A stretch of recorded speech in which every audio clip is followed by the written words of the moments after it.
Good morning, student. Welcome to EduFly JEE NEET. Today we are going to discuss about work energy and power problem which comes in JEE Mains exam. This is one of the problem which came 2004, 2005. The block of mass m having on the frictionless horizontal surface collide with the spring of spring constant K. This is frictionless mu equal to 0 and this spring having spring constant K compressed by the length of L. अगर साहब ये यहाँ से टकराती है तो इसमें अभी अगर मान लो स्पीड v है तो इसमें कौन सी एनर्जी है बेटे? काइनेटिक एनर्जी है। कितना एनर्जी है सर? कि हाफ एम वी स्क्वायर, ये काइनेटिक एनर्जी है। अब अगर ये काइनेटिक एनर्जी कह रहा है the maximum momentum of the block after collision is, अब क्या होगा? मैक्सिमम मोमेंटम की बात कर रहा है। मैक्सिमम मोमेंटम का कहने का मतलब जब ये इसमें अभी कौन सी एनर्जी है? काइनेटिक एनर्जी है और ये कंप्रेस कर देगी, इसकी काइनेटिक एनर्जी किसमें स्टोर्ड हो जाएगी? Potential energy of the spring. तो ये कितना हो जाएगी? हाफ के एल स्क्वायर, हाफ के एल स्क्वायर। तो सर ये और ये कैंसिल हो गया। अब यहाँ से अगर आप ध्यान से देखो तो यहाँ पे वैल्यू क्या आ गई? v की वैल्यू निकाल देंगे तो आपके पास वैल्यू हो जाएगी M V square equal to K L square, या m से मल्टीप्लाई और डिवाइड कर देना। यहाँ पे m है बेटे, एम वी स्क्वायर। अगर यहाँ से एक m से मल्टीप्लाई कर दो सर, इधर m स्क्वायर हो गया, यहाँ पे भी m हो गया सर। तो मतलब सर यहाँ पे m के एल स्क्वायर, m के एल स्क्वायर आ गया। इधर कितना आ गया? अब आप जानते हो कि मोमेंटम बराबर p बराबर m इंटू वी होता है, तो एक्चुअली ये p स्क्वायर है बेटे।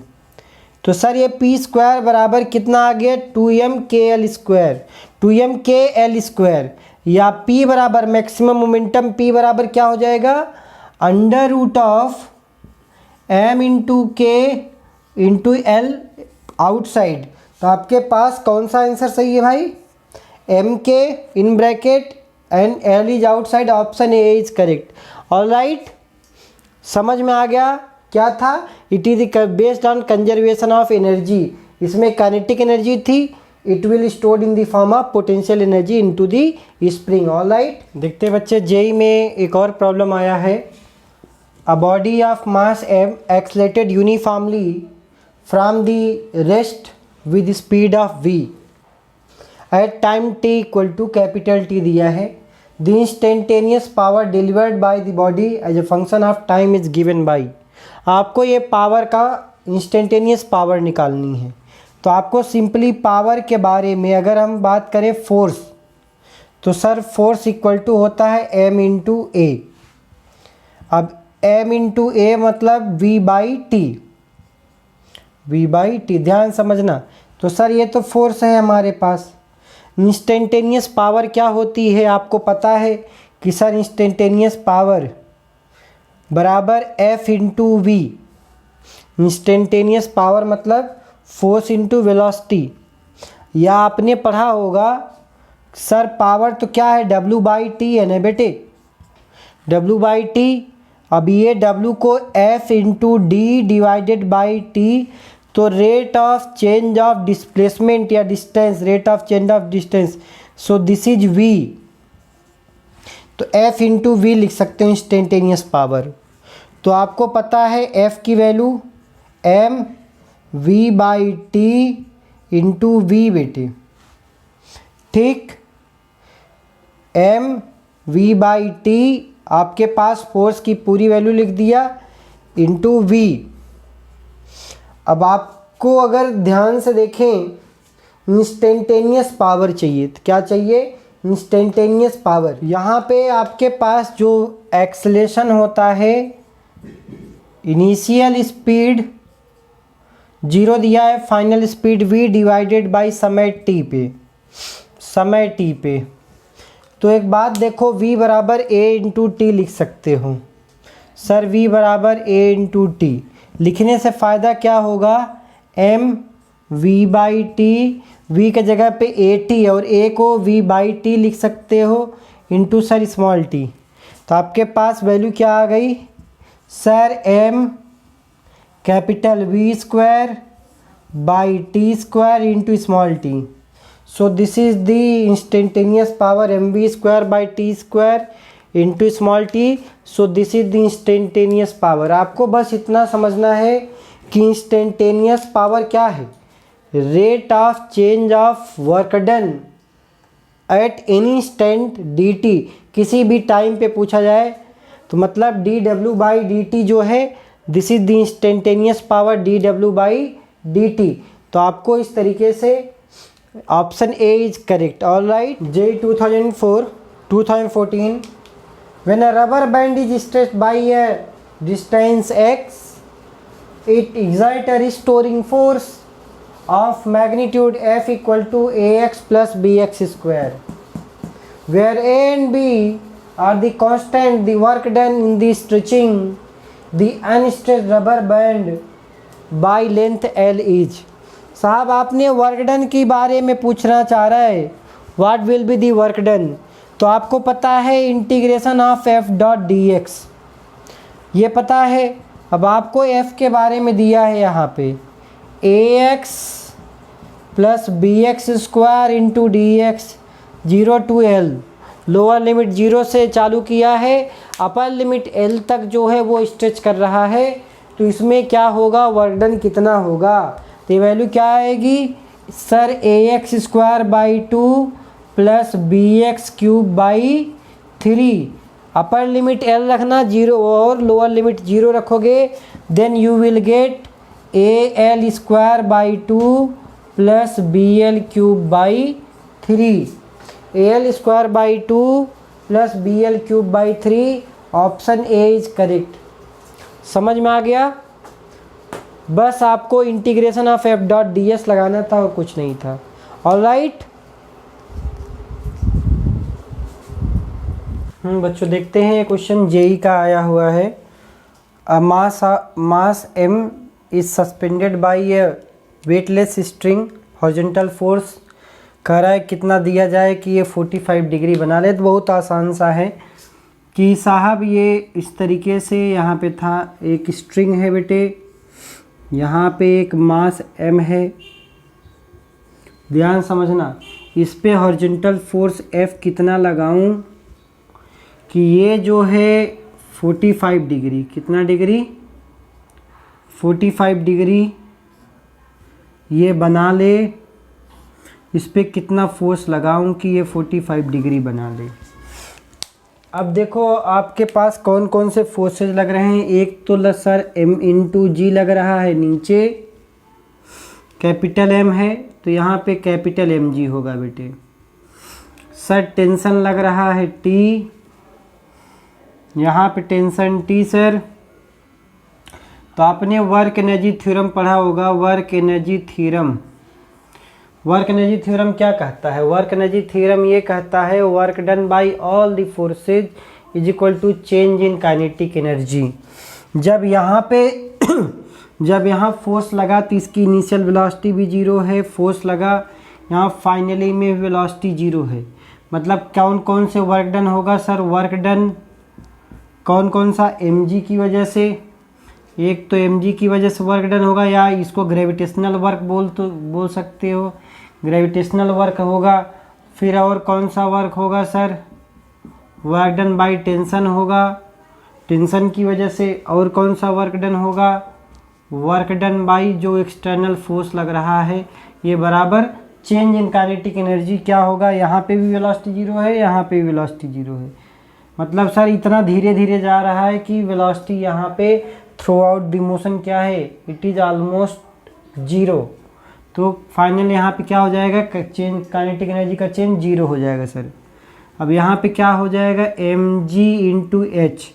अगर हाइट देखो सपोज ये L है, रस्सी की लंबाई कितना दिया है, रस्सी की लंबाई, ठीक है, अगर L मान लेते हैं, रस्सी की लंबाई L है बेटे, तो यहाँ पे L cos 30, यहाँ पे अगर इस पॉइंट से और इस पॉइंट के बीच की दूरी अगर आप निकालो तो L cos 30, L minus L cos 30, तो H के जगह क्या लिख सकते हो, L, यहाँ पे L माइनस L cos 30 मतलब L बाई √2, तो mgs तो ये हो गया height, work done by tension क्या हो गया, 0। क्यों 0 हुआ भाई, क्योंकि सर जब जितना अगर आप ध्यान से देखो तो डिस्प्लेसमेंट इधर है हर जगह, मतलब इनके थ्रू आउट द मोशन जो डिस्प्लेसमेंट और इनके बीच का एंगल बनाएगा टेंशन के साथ वो 90 डिग्री, कॉस 90 की वैल्यू क्या हो जाएगी, 0।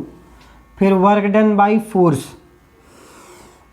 ये वर्क डन बाई फोर्स क्या होगा भाई, सर यहाँ था अब यहाँ पे पहुँच गया, तो अगर आप ध्यान से देखो इनके बीच में L का यहाँ से यहाँ तक क्या है भाई, L cos ऑफ 45, और ये वाला वैल्यू क्या हो जाएगा, L sin 45, तो क्या हो जाएगा F इंटू L sin 45, तो या L बाई √2 बराबर 0।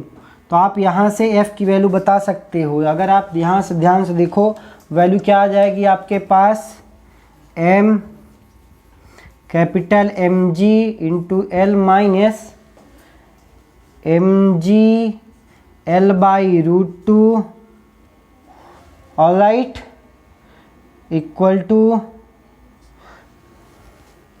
या तो इसको यहीं रहने दो, ये माइनस हो जाएगा, ये प्लस हो जाएगा, इस दोनों को उधर ले जाओगे तो यहाँ पे क्या आ जाएगा आपके पास, F into L by √2, L cancel, mg common ले लो, mg कॉमन ले लिया, तो यहाँ पे वैल्यू क्या आ गई, √2 माइनस 1 बाई √2 इक्वल टू बेटे F बाई √2 को मार दिया तो F की वैल्यू क्या आ गई, F equal to M into g into √2 minus 1, option D is correct.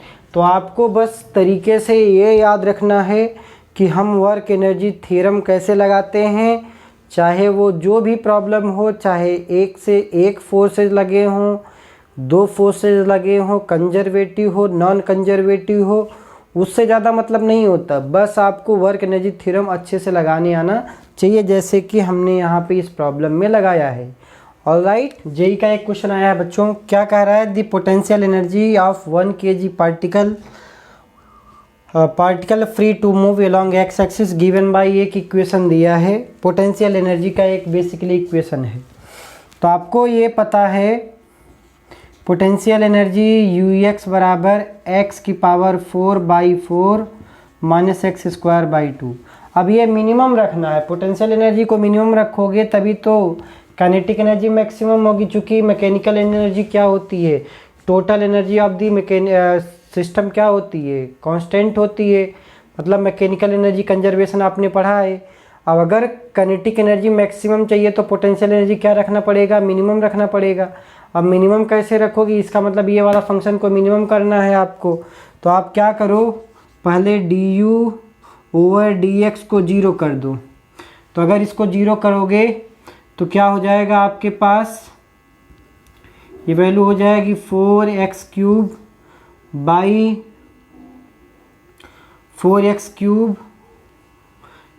4 minus 2x² by 2। अब ये इसको 0 इक्वेटेड टू 0 करोगे तो x की वैल्यू क्या आ जाएगी, एक तो 0 आ जाएगी, मतलब ये वैल्यू आ जाएगी x³ माइनस x² बराबर 0। अब यहाँ से अगर x कॉमन x² कॉमन ले लो तो x माइनस 1, ठीक, तो क्या क्या फंक्शन आएगा, एक तो 1 आ गया बेट, एक तो 0 आ गया x बराबर 0 पे, और सर x बराबर प्लस माइनस 1 आ जाएगा। अगर इस पे माइनस 1 रखेंगे तो मिनिमम होगा। अब यहाँ पे -1 अगर हम फंक्शन चढ़ा देंगे तो u मिनिमम की वैल्यू हमारे पास आएगी, क्या आएगी, 1/4 माइनस 1/2। सर 1/4 माइनस 1/2 माइनस 1/4 आएगा, ये मिनिमम वैल्यू होगी। अब आप ये जानते हो कि काइनेटिक एनर्जी को मैक्सिमम करना है प्लस पोटेंशियल एनर्जी को सर मिनिमम करना है, ये बात बोल रहा है। और ये बात यहाँ दिया है, the total mechanical energy of particle is 2 joule, तो ये बराबर कितने का है, 2 जूल के बराबर है। अब मिनिमम काइनेटिक एनर्जी मैक्सिमम आपको निकालना है, मिनिमम पता है। पोटेंशियल एनर्जी माइनस 1/4 उधर जाएगा, प्लस 1/4, 2 प्लस 1/4 तो 9/4 आएगा। कितना आ गया बेटे, 9/4।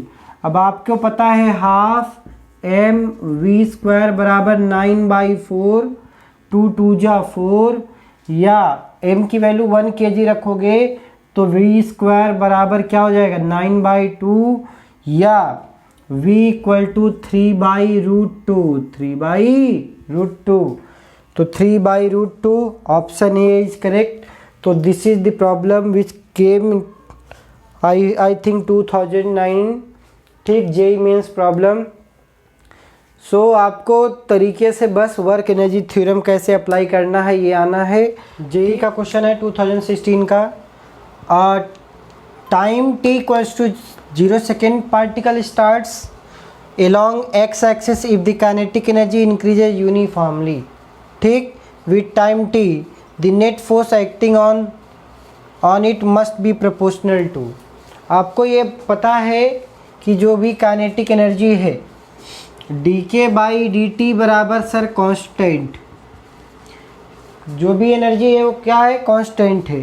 अब आपको पता है हाफ mv², अगर यहाँ पे लिख लो तो sir k = t into some constant, अगर यहाँ पे इंटीग्रेट कर दो तो इसका मतलब v² directly proportional to t, या v बराबर under directly proportional to √t लिख सकते हो। वेलोसिटी जो है डायरेक्टली प्रोपोर्शनल टू √t। अब जो आपके पास यहाँ पे बोल रहा है फोर्स के बारे में, तो rate of change of momentum gives you force, यही होता है ना। मतलब सर dF बाई जो पावर होती है बेसिकली, पावर बेसिकली क्या है, जो आपके पास वर्क डन है that is F into v. Power equal to क्या होता है, फोर्स इंटू वेलोसिटी, आपने इंस्टेंटेनियस पावर पढ़ा है। अब यहाँ पे किसकी बात कर रहे हैं, और ये बराबर किसके है, dk/dt के बराबर है, dk/dt के बराबर है। तो हम एक बात लिख सकते हैं कि F inversely proportional to 1/v sir. अब v की वैल्यू किसके डायरेक्टली प्रोपोर्शनल है, √t के, तो हम लिख सकते हैं F/v के जगह पे √1/t लिख सकते हैं। तो ऑप्शन कौन सा सही है, डी ऑप्शन इज करेक्ट। तो इस तरीके से आपके पास जितने जेईई मेंस में क्वेश्चंस हैं वो आप लगाते रहिए, और कहीं पे भी डाउट होता है आप कमेंट बॉक्स में ज़रूर कमेंट करें। और जो आपकी प्रिपरेशन है, क्योंकि एग्ज़ाम बहुत कम दिन बचे हैं जेईई मेंस के, तो आप उसके अपने अकॉर्डिंग जो है प्रिपरेशन रखें। तो मुझे उम्मीद है आज जितना भी चीज़ें आपको बताई गई, जो भी क्वेश्चन डिस्कस हुआ वो सारे क्लियर हैं। अगर नहीं क्लियर हो रहे हैं तो कमेंट बॉक्स में ज़रूर कमेंट करें, हम लोग डेफिनेटली आपके क्वेश्चंस का आंसर देंगे। तो आज के लिए बस इतना ही। Thank you all of you.